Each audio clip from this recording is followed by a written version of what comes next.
두려워하지 마라. 하나님께서 오늘 너희를 구원하실 것이다. 그런데 중요한 것은 왜 하나님께서 기적적으로 이 홍해 사건을 일으키셨는가라고 하는 겁니다. 이게 지금 성경이 우리에게 주시고자 하는 메시지입니다. 오늘은 홍해 사건에 관한 얘기를 좀 드리도록 하겠습니다. 기독교인뿐만 아니라 믿지 않는 분들도 한 번쯤은 다 들어보셨던 그런 내용 같은데요. 개요를 좀 설명해 드리고 그 안에 의미를 좀 전달해 드리면 훨씬 유익할 것 같습니다. 고대 근동 쪽에 극한 기근이 왔을 때 하나님께서 요셉을 통해서 이집트뿐만 아니라 여러 나라를 살리게 됩니다. 은혜를 입은 이집트 백성들은 이 요셉의 일가를 너무 기쁨으로 맞이하게 되고요. 그래서 이제 요셉의 일가가 이제 고센 땅에서 이제 머물게 되죠. 그리고 약 한 400년이 이제 지나게 됩니다. 이 400년 동안 이스라엘 백성들은 번창을 하게 되는데 싸움할 만한 남자의 숫자만 한 60만 명이라고 하니까요. 어떤 분들은 그러면 한 남자들이 한 100만 명, 여자들도 한 100만 명에서 한 200만 명이 아니냐 이렇게 계산하시는 분들도 계시고, 또 어떤 분들은 그 정도 남자면 아내가 그 정도 숫자일 것이고 그들의 자녀가 이렇게 번성한다고 얘기할 때 지금처럼 한두 명은 아닐 것이다.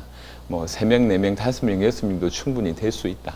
이렇게 보면 숫자가 한 300만 명, 400만 명 이렇게 유추할 수 있습니다. 여하튼 그 정도 숫자로 이제 크게 번성하게 됩니다. 400년이 흐르는 동안에 이집트의 왕조가 많이 바뀌게 됩니다. 그러다 보니까 이제 요셉을 모르는 왕들도 이제 생겨나기 시작을 하고, 근데 이스라엘 백성들, 그 외국인들은 숫자가 불어나니까 위기를 느낀 사람들이 이스라엘을 노예로 삼게 됩니다. 그 압제가 점점 강해지게 되죠. 하나님께서 약속하신 400년이 지날 무렵에 이스라엘 백성들은 노예 상태였고 너무 그 압제가 견디기 힘들어서 기도하고 있는, 그렇게 되었을 때에 하나님께서 모세라고 하는 특별한 지도자를 부르셔서 이집트 궁에서 자라게 된 그 인물 모세를 부르셔서 이집트에서 이스라엘 백성들을 건져내는 일을 하게 하십니다. 10가지 기적을 통해서 하나님이 정말로 살아계시구나 이스라엘 백성들한테는 느끼게 하셨고, 또 10가지 기적이 사실은 이집트 민족들한테는 재앙으로 다가왔기 때문에 그 재앙을 통해서 이집트 민족들은 또 이제 두 손 들게 됩니다. 도무지 있을 수 없는 기적 같은 일이 벌어지면서 이스라엘 민족이 이집트 사람들의 거의 뭐 배웅을 받으면서 이제 빠져나오게 됩니다. 이렇게 빠져나와서 이제 광야길을 이제 쭉 접어들었을 때에 바로의 마음이 다시 완악해졌다고 얘기합니다. 그 또한 하나님이 허락하신 마음인데요. 갑자기 수백만 명의 노동력을 잃다 보니까 또 욕심이 났던 거죠. 다시 잡아와야 된다. 아니면 그 잡아오는 과정 가운데 불가피하면 죽여야 되지 않냐. 뭐 이런 생각이 들었던 것 같습니다. 그래서 수많은 군인들을 데리고 이스라엘 백성들을 추격하게 되어집니다. 이스라엘 백성들이 홍해쯤 다다랐을 때에 뒤에 보니까 이집트 사람들이 쫓아오고 있는 겁니다. 그런 상황에 수많은 사람들이 모세에게 이제 비난하는 그런 말들을 하게 됩니다. 이 장면에서 생각을 참 많이 하게 되는데, 어떻게 저럴 수 있을까? 있을 수 없는 10가지 기적, 누가 보더라도 하나님이 일으키신 기적, 그 기적을 보여주셨는데도 불구하고 이스라엘 민족들이 금방 불신앙으로 돌아서는 걸 보면서 어떻게 저럴 수 있을까? 근데 한편으로 좀 이해가 되기도 했습니다. 400년이라고 하는 기간 동안은 이스라엘 민족들이 보기에는 하나님이 응답하시지 않는 기간으로 여겨졌던 것 같아요. 하나님이 살아계시며 왜 우리가 노예 살이하냐? 하나님이 살아계신데 왜 우리가 이렇게 됐냐? 400년 동안 침묵하시는 그런 하나님, 과연 하나님이 살아계시냐? 하나님은 실제로 경험할 수가 없다 보니까 이스라엘 민족들이 소위 하나님의 백성이고 하나님이 선택한 민족이라고 하지만 실상은 노예살이를 하다 보니까 이 믿음이라고 하는 것이 떨어질 대로 떨어졌지 않았겠나, 이런 생각을 하게 됩니다. 그렇게 다 불신앙하고 원망할 때에 하나님의 사람 모세는 하나님께 기도하고 담대하게 믿음으로 선포합니다. 두려워하지 마라. 하나님께서 오늘 너희를 구원하실 것이다. 하나님께서 오늘 너희를 위하여 행하신 그 구원을 보라. 너희가 본 이 애굽의 백성들, 이집트의 군인들 다시 볼 수가 없을 것이다. 이래놓고 이제 지팡이를 홍해 쪽으로 드니까 홍해가 갈라집니다. 양쪽에 그 물이 거의 벽이 됐다고 얘기를 합니다. 그리고 수백만 명의 사람들이 하루길 정도로 걷는다고 얘기할 때 그 폭 정도가 수십 미터 정도가 아니라 좋게 수 킬로 정도가 돼야지 그게 가능합니다. 수키로 정도로 갈라졌는데 성경은 뭐라고 얘기하냐면 마른 땅으로 건넜다고 얘기합니다. 물기조차 깨끗하게 없애신 그 놀라운 기적의 현장으로 이스라엘 백성들을 건너게 됩니다. 이스라엘 백성들이 건너는 걸 보면서 이집트의 군인들은 한 번쯤은 생각을 했을 것 같습니다. 왜 그러냐? 10번이나 재앙을 맞이했지 않습니까? 그리고 지금도 분명히 이스라엘 민족이 섬기는 그 하나님이 저런 기적을 일으켰다고 생각을 안 할 수가 없을 거예요. 근데 그럼에도 불구하고 이스라엘 백성들을 잡아야 된다, 죽여야 된다는 생각 때문에 전 군인이 홍해에 뛰어들게 됩니다. 그래서 전 군인이 뛰어들었을 때 하나님께서 홍해를 다시 흐르게 하시고 그 수많은 군인들은 물에서 수장되는 일이 벌어집니다. 이스라엘 민족들은 이 모든 상황을 지켜보고 너무 감사해 하면서 하나님께 영광의 찬양을 돌리는 것이 출애굽기 15장에 또 언급되어 있습니다. 여러분, 하나님은 정말로 살아계십니다. 그리고 살아계셔서 성경 그대로 홍해 사건을 일으키셨습니다. 이것은 신화가 아니에요. 고고학자들이 과연 이것이 진짜인가? 이래서 좀 연구를 하기 시작을 했는데 고대 이집트의 역사를 연구하던 사람들이 밝혀낸 것이 이집트의 역사에 어느 날 셈족 계열의 외국인들이 갑자기 등장을 하고 그 외국인들이 엄청 번성을 하고 그래서 그 외국인들을 노예로 이렇게 사로잡았다가 그 외국인들이 갑자기 사라졌다고 하는 그런 일들이 이제 이집트 역사 가운데 드러났다는 것을 밝혀냈습니다. 사막 속에 있는 아주 이집트의 정원이라고 불리는 도시가 하나 있는데 그게 파이움이라고 하는 도시입니다. 이 도시와 그리고 홍해를 연결하는 운하가 하나 있는데요. 이 운하 이름이 바르 유세프라고 하는 운하입니다. 요셉의 물길이라고 하는 뜻이에요. 요셉의 물길이라고 하는 운하가 있다는 거죠. 이 운하를 만들 시점이 그 셈족 계열의 외국인이 정착해 있던 시점하고 맞아 들어갑니다. 그리고 또 하나 연구하기를 분명히 그때 수많은 전차들이 존재했었는데 수장됐다고 하면 사람의 어떤 뼈나 이런 걸 찾기 힘들지 모르겠지만 그 전차의 흔적은 찾아낼 수 있지 않겠나. 그래서 이스라엘 백성들이 건넜을 법한 그런 홍해의 여러 이 지점에 해저를 조사해 보기 시작을 하는 중에 애국 군대의 어떤 전차 바퀴 같은 것들이 발굴되는 일들이 또 몇십 년 전에 있었습니다. 그러니까 실제적으로 이 홍해 사건은 역사입니다.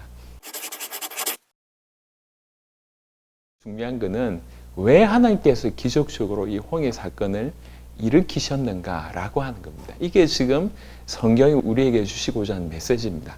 그냥 하나님께서 이런 기적을 행하셨습니다. 그 정도의 내용이 아니라 하나하나의 메시지입니다. 성경은 구원에 관한 메시지예요. 우리를 건져내시겠다고 하는 것이죠. 우리를 건져내시는데 오직 메시아를 통해서 너희를 구원하겠다. 메시아이신 예수님, 그 메시아이신 예수님을 통해서 우리를 건져내시겠다라고 하는 것이 성경 전체의 핵심입니다. 그래서 결국 홍해 사건도 우리에게 주시고자 하는 메시지는 뭐냐면 너희를 구원하겠다. 메시아를 통해서 너희를 구원하겠다라고 하는 것들이 배경에 쭉 깔려 있다고 볼 수가 있습니다. 400년 동안 많은 이스라엘 민족들이 믿음에 떨어져 있었고 과연 하나님은 살아계시냐 이렇게 생각하고 있을 때 하나님께서 홍해 사건을 일으키셨어요. 그래서 홍해 사건을 통해서 먼저는 하나님이 어떤 분인지를 설명하는 겁니다. 하나님은 천지를 창조하신 분이시고 우주 만물을 주관하시는 분이시고 전능하신 분이심을 그리고 그 하나님은 살아계신 분이심을 그대로 이스라엘 백성들과 이집트 사람들에게 그리고 전 세계에 설명한 사건이 바로 이 홍해 사건이고요. 그뿐만 아니라 이 사건은 이집트에서 이스라엘 백성들을 빼오는 사건은 이미 하나님께서 약속하신 일입니다. 그래서 하나님께서는 그 약속하신 그대로 행하시는 신실하신 분이시구나 라고 하는 것을 드러낸 사건이 바로 이 홍해 사건이고요. 그리고 하나님만 우리를 구원하실 수 있는 분이구나를 보여주는 사건이 바로 홍해 사건이라고 볼 수가 있습니다. 또 한편으로는 이 홍해 사건을 경험하면서 이스라엘 백성들은 어떻게 느꼈냐면 그 천지를 창조하시고 전능하신 그 살아계신 그 신실하신 하나님이 우리를 건지셨구나. 그 하나님 앞에서 우리는 너무나 가치 있는 존재구나. 우리가 정말로 그분에게 택함 받은 백성이 맞구나. 하나님이 우리를 사랑하시되 정말로 사랑하시는 거구나 라고 한 것을 진실로 깨닫게 됐습니다. 눈 떴을 때부터 노예였다가 일평생 노예로 살다가 죽어갔던 수많은 조상들이 있고 본인 또한 그렇게 살아와서 완전히 자존감이 떨어질 대로 떨어질 수밖에 없었던 그런 사람들이 홍해 사건을 경험하면서 하나님을 알 뿐만 아니라 하나님 안에서 우리가 누군가, 이스라엘 백성이 어떤 존재인가 이런 깨달음을 얻게 되는 실로 엄청난 사건이 바로 이 홍해 사건입니다. 그리고 이 하나님께서 우리를 통해서 전 세계를 살리시겠구나 깨닫게 됩니다. 이스라엘의 후손을 통해서 메시아가 오시고 또 홍해 이후에 걸어가야 될, 가서 정착하게 될 그 가나안 땅에서 결국 메시아가 오실 것이고 그 메시아를 통해서 인류를 건지시겠구나라고 하는 메시지를 그들이 깨닫게 되는 그런 일들이 벌어졌습니다. 특별히 홍해 사건에 이스라엘 백성들을 끌고 갔던 지도자 역할을 했던 인물이 모세인데 이 모세가 바로 메시아의 예표라고 볼 수가 있습니다. 이스라엘 백성들에게 있어서 이 바다라고 하는 의미는요, 거의 사망의 의미가 굉장히 많이 깔려 있습니다. 이집트 백성들은 결국 그 바다에 죽게 되는 일이 벌어지지 않습니까? 그런데 하나님과 함께 하니 이 사망을 통과했다. 이게 이제 홍해 사건을 얘기합니다. 신약에는 사도 바울이 뭐라고 얘기했냐면 이스라엘 백성들이 홍해 사건을 통과한 것을 세례받은 것으로 표현을 합니다. 세례라고 하는 것은 그리스도와 함께 죽고 그리스도와 함께 사는 것을 의미하는데 하나님과 함께 홍해를 통과한 것이 죽었다가 다시 살아난 것에 대한 예표라고 하는 것이죠. 그리스도와 함께 죽고 그리스도와 함께 다시 살아났다. 하나님과 함께 하니 사망을 통과했다. 이런 의미로서의 예표가 바로 이제 홍해 사건입니다. 하나님께서 이스라엘 백성들을 가나안 길로 인도하셨을 때 얼마든지 다른 방법으로 인도하실 수도 있는데 굳이 홍해 사건을 하나님께서 어떻게 보면 연출하셨다고 볼 수가 있습니다. 하나님 당신 자신이 누구인지 그리고 하나님이 선택한 이스라엘 백성들을 하나님이 얼마나 귀하게 여기시는지 그리고 이스라엘 백성들을 건지셨던 것처럼 지구상에 하나님의 택한 백성들을 반드시 그 약속하신 대로 건져내신다고 하는 그리고 메시아를 통해서 반드시 우리를 건져내신다고 하는 의미가 바로 홍해 사건에 달려 있습니다. 이 홍해 사건을 통해서 이스라엘 건지신 하나님이 저와 여러분들도 건지실 것입니다. 그때는 모세를 사용하신 하나님이 지금은 오직 메시아를 통해서 메시아이신 예수님을 통해서 우리를 건지실 것입니다. 홍해 사건이 여러분에게 큰 메시지가 되시기를 그리스도 예수 이름으로 축원합니다.